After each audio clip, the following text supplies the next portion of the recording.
Boa noite.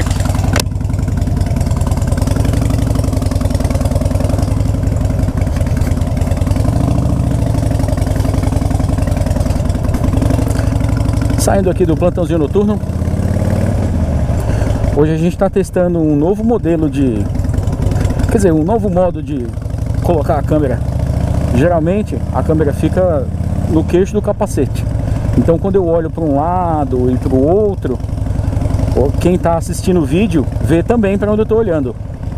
Já aqui, essa câmera está presa ao meu peito. Então ela fica um pouquinho mais estável. Balança um pouquinho mais quando tem buraco. Mas pelo menos ela não fica tão solta como minha cabeça. Me diz aí depois se você prefere desse jeito ou do outro. Você chega em casa morrendo de fome. Se alguém servir para você uma salada, não vai saciar. Vai ter que ser aquela...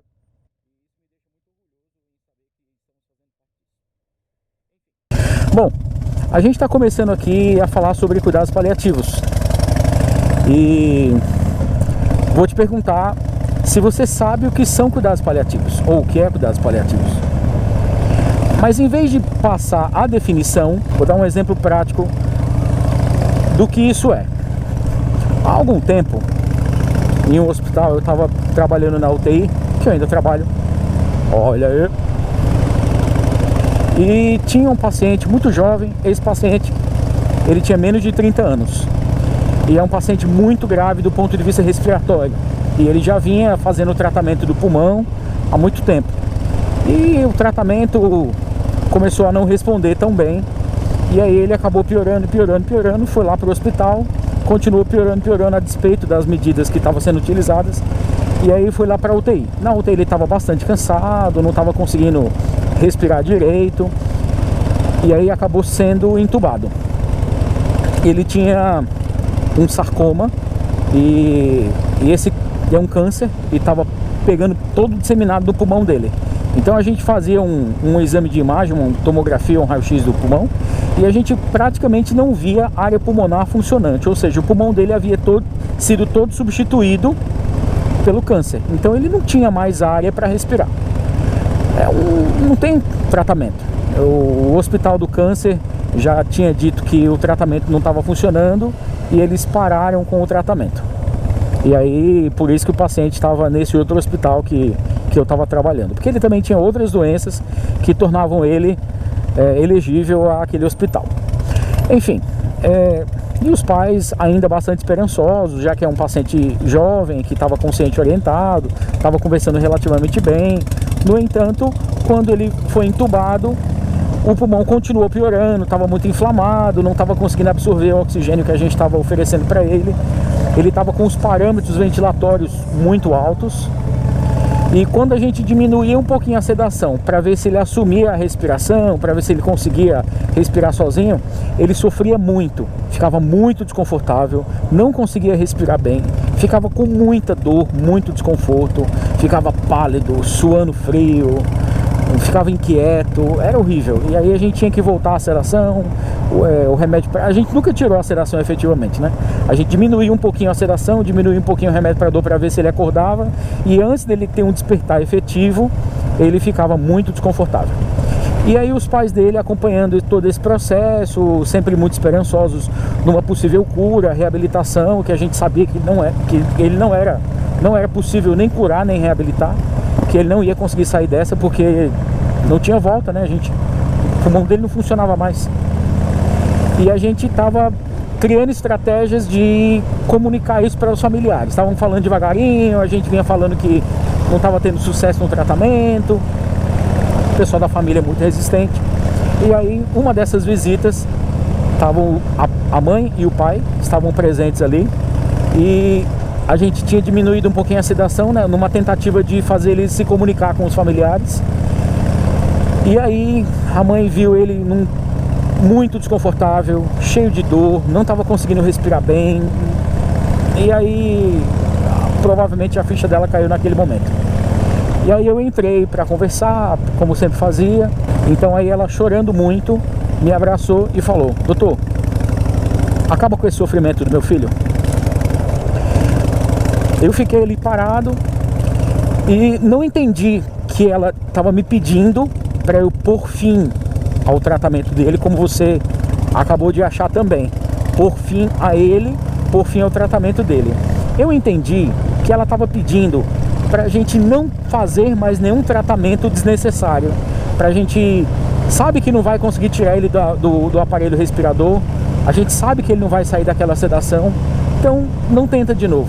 Não faz tratamento que prolongue esse sofrimento dele, não faz tratamento que não vai ter um benefício imediato para ele. E aí a gente terminou ali aquela reuniãozinha muito simples, depois juntamos os outros membros da equipe, chamamos a mãe, chamamos o pai, sentamos numa roda e conversamos tudo isso e alinhamos que alguns tratamentos não causavam para ele benefício. Por exemplo, se ele está com o câncer, o pulmão tomado por câncer, o problema dele não é eminentemente infeccioso. Aí eu pergunto, faz diferença se ele está usando antibiótico ou não? Não. Faz diferença se o leucócito dele está em 7.000 ou em 17.000? Lembrando que o valor de referência é por volta de 10? Não, não faz diferença. Faz diferença a gente usar um remédio para evitar a trombose daqui a uma semana, 2 ou 3 semanas? Não, não faz, porque a gente tem que furar a barriga dele por 2 vezes. E aí o sofrimento do furo acaba não compensando. Você acha que... Eu não quero que fure meu dedo para fazer aquela glicemia nenhuma vez. Você acha que vale a pena a gente furar o dedo dele 6 vezes, no mínimo, no dia? Se por acaso ele tiver algum sintoma de hipoglicemia, a gente fura mais uma vez. Então, sei lá, 6, 8 vezes por dia. Eu não quero que fure nenhuma vez. Vou furar o dele 6, 8 vezes? Não vamos. A gente vai furar só quando é necessário. Ficar furando ele todos os dias, 1 ou 2 vezes por dia para coletar exame, não precisa. Porque o problema dele não é exame. Rim estava bom, fígado estava bom, estava tudo relativamente bom. Mas o pulmão dele entrou em falência. É claro que ele tinha falência em outros órgãos, porque esse câncer pegou também vários órgãos. O fígado estava comprometido. Eu acabei de falar que os exames estavam normais, mas não estavam tão normais. Mas não fazia diferença se as transaminases dele estavam muito elevadas ou pouco elevadas. A gente não ia conseguir tratar aquele fígado dele. Fazer hemodiálise. O paciente, ele está com um rim relativamente normal. A gente sabe que o rim dele também está afetado, mas a gente vai colocar hemodiálise dos 5 sistemas, a gente vai repor um com hemodiálise.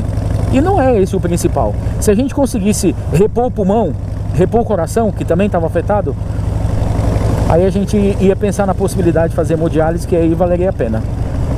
Mas a gente ia submeter ele à hemodiálise, que é um procedimento desconfortável. Quem já fez sabe, quem é da área de saúde sabe.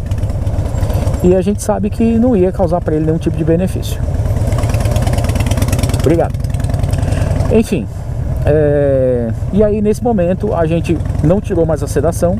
Pelo contrário, a gente aumentou um pouquinho a sedação para ele não se aperceber desse momento desconfortável e desagradável. Suspendemos todos aqueles tratamentos que não trariam para ele nenhum efeito imediato. Todos os remédios calmantes para dor, para náusea, para o intestino funcionar, todos em dose máxima. Para o intestino funcionar? Sim, sim, claro. O intestino, se ele não estiver funcionando, os alimentos e aquele bolo fecal que estão ali sem ser expelidos, eles acabam criando gases, fazem distensão e causam muita dor abdominal, muito desconforto abdominal. Basta você saber que às vezes a gente faz 25 ml de dieta e depois que fermenta essa dieta não ou mal digerida, ela se torna 150, 250 ml de dieta. Aliás, de volume. E aí causa distensão gasosa, desconforto. Então a gente tem que manter a barriguinha funcionando, tem que manter aqueles ruídos sempre funcionando, tem que manter ele fazendo cocô normalmente. Se não conseguir evacuar, a gente vai ter que fazer lavagem para manter aquela barriguinha mais vazia. Em relação à dieta, você pode me perguntar, faz dieta ou não faz dieta? Isso aí é alvo para uma discussão bem maior, bem mais aprofundada, que a gente vai fazer em algum outro momento, bem mais para frente. Mas se você vier aqui no meu privado perguntar, eu te respondo o que a gente fez e por que a gente fez. Eu fiquei em contato com esses familiares durante quase toda a internação desse paciente. E eles tinham meu contato pessoal, meu WhatsApp, e sempre eles se reportavam a mim, quando mesmo que eu não estivesse de plantão, eu passava para eles o boletim médico, eu procurava saber, vinha visitá-lo e estava acompanhando ele em cuidados paliativos, fora dos meus plantões da UTI.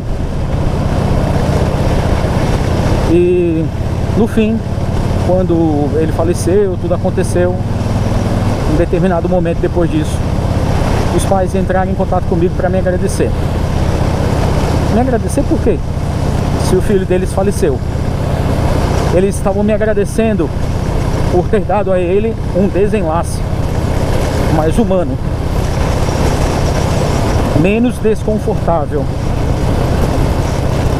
sem dor, dentro da medida do possível. Ele estava sedado, estava entubado, é quase uma anestesia geral. Então, em tese, o sofrimento dele estava sendo reduzido por isso. Enfim, essa é a importância da última fase dos cuidados paliativos, que é o processo ativo de morte, quando o paciente já entrou num processo em que vai terminar com o falecimento, independente do que a gente faça. Às vezes, se a gente fizer muita terapia intervencionista, a gente chama de obstinação terapêutica. A gente fica tentando, a gente pega esse falecimento e joga aí alguns dias ou algumas semanas para frente. Às custas de quê? Às custas de mais sofrimento para o paciente e para os familiares. Se a gente fosse dar mais algumas semanas de forma que ele pudesse ter uma chance de sobreviver, por exemplo, vamos dar mais uma semana para o antibiótico fazer efeito, vamos dar mais uma semana para o corticóide, para hemodiálise, vamos dar mais uma semana que a gente está esperando o transplante.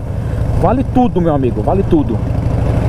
Mas ele não tinha essa expectativa, ele não tinha mais o órgão, não era elegível a transplante. Então o que a gente fizesse por ele ali para prolongar esse sofrimento dele seria uma tortura. Enfim, vamos conversar muito ainda sobre cuidados paliativos. Desejo a vocês uma boa noite, um bom descanso. E o que vocês precisarem, eu fico à disposição. Forte abraço e cheiro!